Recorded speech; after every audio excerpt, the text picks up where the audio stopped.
Let's talk about the structures and functions of dentin pulp complex. As long as the dentin is covered peripherally by enamel on the coronal surfaces and cementum on radicular surfaces, the dental pulp will generally remain healthy for life, unless the apical blood supply is disrupted by excessive orthodontic forces or severe impact trauma.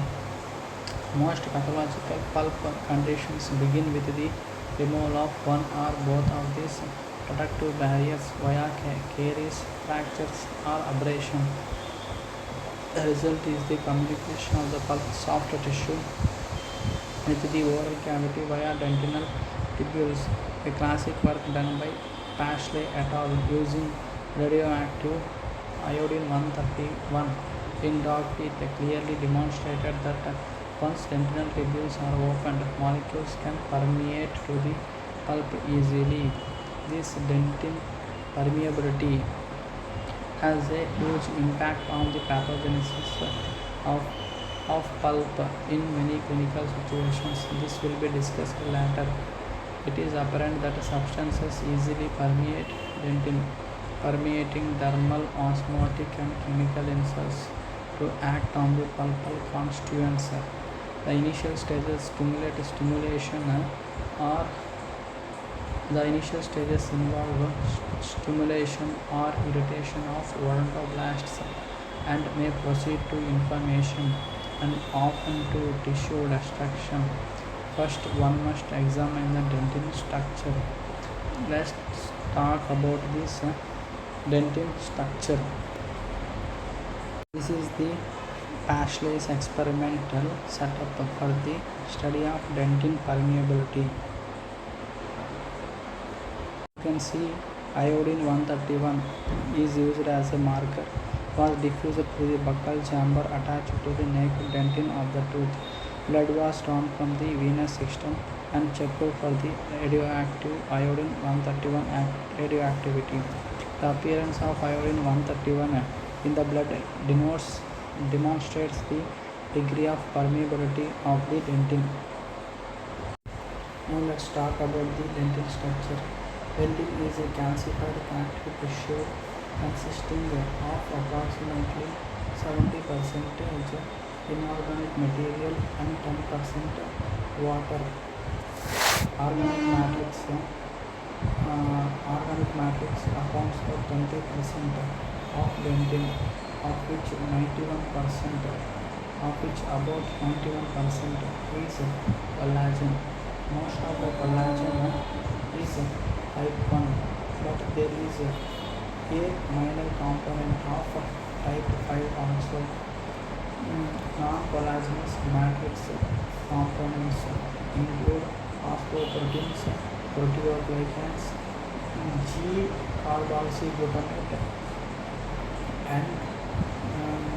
G-carboxyglutamate and and N-containing proteins, acidic glycoproteins, growth factors, important one, and lipids.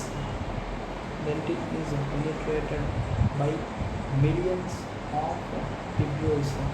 Their density varies from 40,000 to 70,000 tubules per square millimeter. You can see this in figure 6a. This is the figure 6a.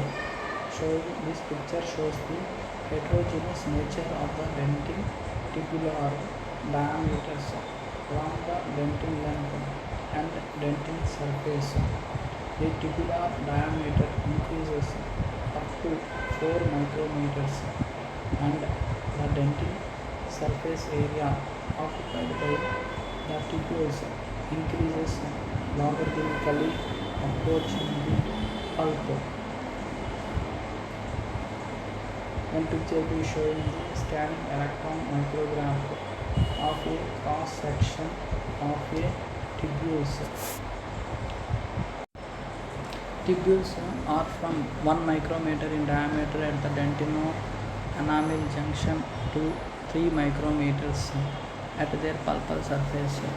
These variations in the size of the tubules in the dentin surface area and in the surface area covered by the tubules are important in the pathogenesis of pulpal inflammation.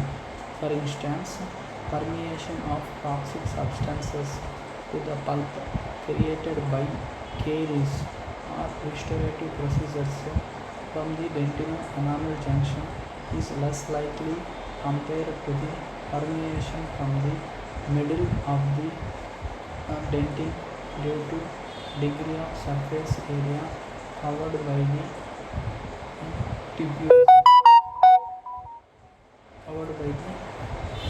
Tubules. From a purely anatomical standpoint, possible pulpal damage increases exponentially the deeper toxins reach into the dentin. From a purely anatomical standpoint, possible pulpal damage increases exponentially the deeper toxins reach into the dentin. Dental tubules contain a fluid that has a composition similar to the extracellular fluid.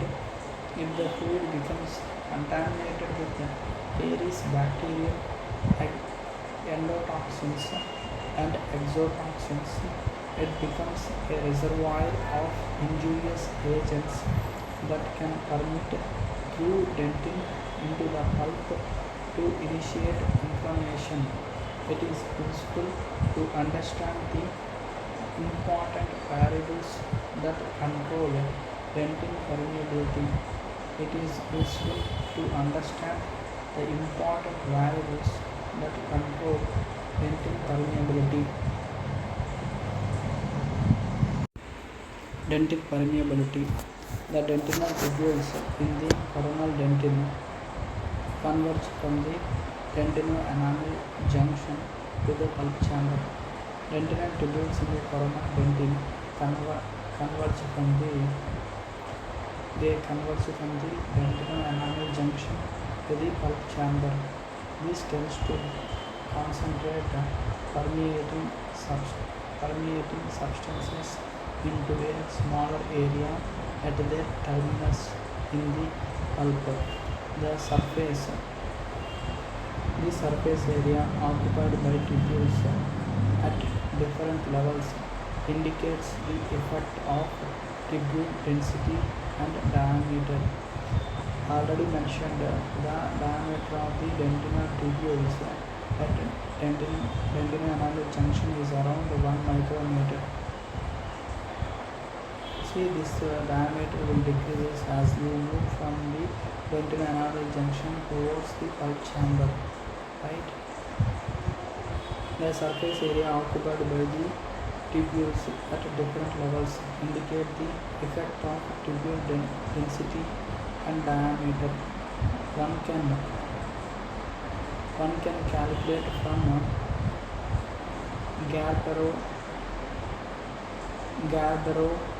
Garber, Oglio and Brandstrom's observations that the area of dentin occupied by tubules is only 1% at the dentino-enamel junction and increases to 45% at the pulp chamber.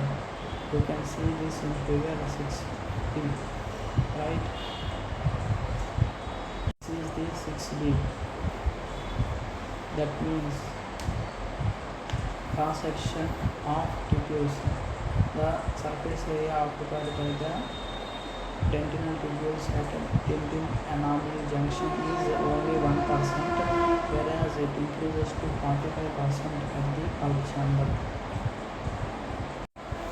The clinical implications of this are enormous.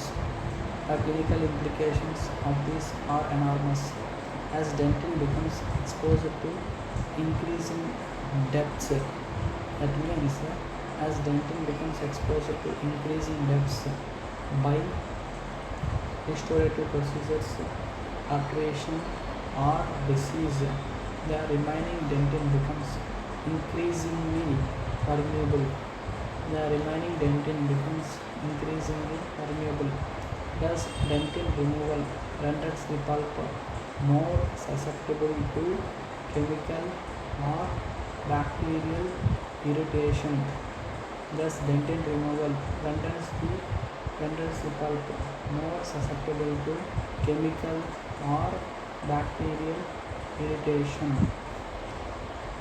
This functional consequence of tubule area is also responsible for the decrease in dentin microhardness closer to the pulp. This functional consequence of tubule area is also responsible for the decrease in dentin microhardness closer to the pulp. As tubule density increases,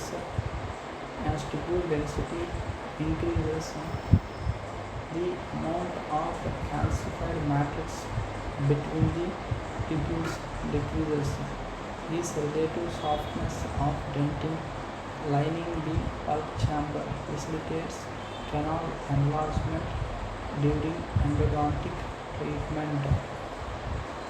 This relative softness of the dentin lining the pulp chamber facilitates canal enlargement during endodontic treatment. Canal enlargement during endodontic treatment in the sense leaving and shaping of the pulp cavity or root canal. Overall, dentin permeability is directly proportional to the total surface area of exposed dentin. If the total surface area of exposed dentin is more, then automatically the dentin permeability is also more. Obviously, a leading restoration over a full crown preparation provides more surface for diffusion of bacterial products than would a small occlusal restoration. Restorations requiring extensive and deep removal of dentin, that is, preparation for a full crown, would open more and larger tubules and increase the rate of injurious substances diffusing from the surface to the pulp. Thus, the importance of remaining dentin thickness.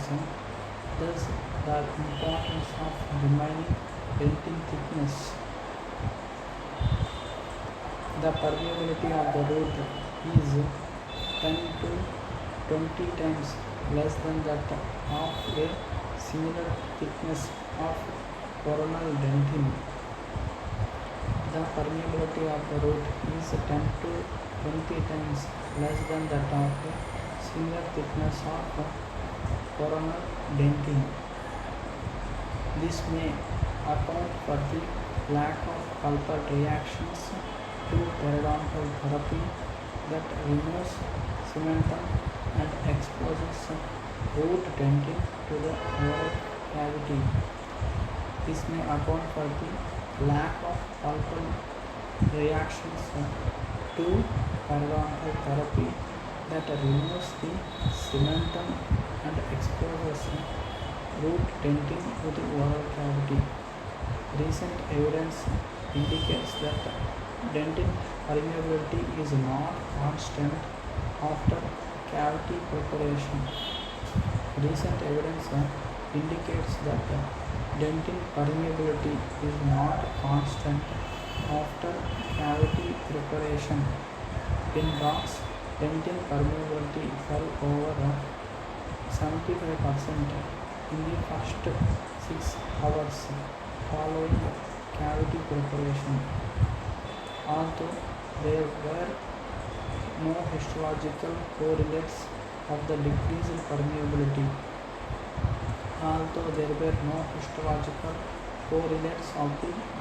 dentin permeability, dogs depleted of their plasma fibrinogen did not decrease their dentin permeability following cavity preparation. Dogs depleted of their plasma fibrinogen did not decrease the dentin permeability following cavity preparation.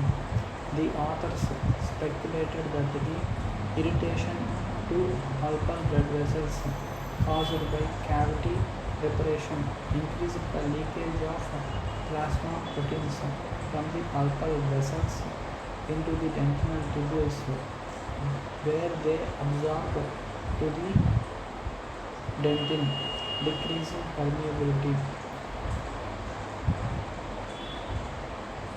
The possible reason for this may be when there is irritation to the pulpal blood vessels caused by cavity preparation, increase the leakage of plasma proteins from the pulpal vessels into the dentinal tubules, where they absorb to the dentin, decreasing the permeability.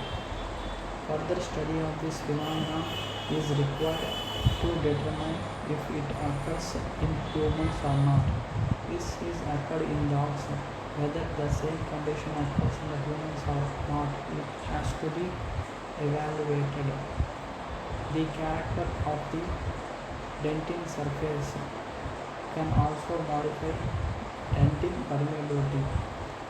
The character of the dentin surface can also modify dentin permeability. What characters if there are more number of tubules? If the diameter of the tubules is more, if the number of tubules is more on the surface, what will happen? Automatically it will modify the dentin permeability. Two extremes are possible. Tubules that are completely open, as seen in freshly fractured or acid-etched dentin. Tubules that are completely open, as seen in freshly fractured or acid-etched dentin, and tubules that are closed either anatomically or with microcrystalline debris. This debris creates this weird layer that forms on dentin surfaces whenever they are cut with either hand or rotary instruments. The smear layer slows bacterial penetration but permits a wide range of molecules to readily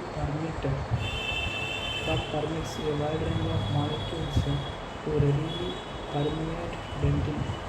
Small molecules permeate much faster than larger molecules. Smear layers are often slowly dissolved over months to years as oral fluids percolate around micro-leakage channels between restorative. Smear layers are often slowly dissolved over months to years as oral fluids percolate around micro-leakage channels between restorative materials and the tooth. The removal of the smear layer by acid etching or chelation increases dentin permeability because the microcrystalline debris no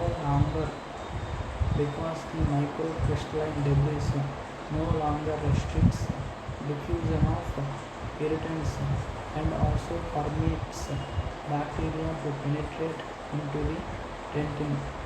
There is a considerable debate as to whether smear layers created in the root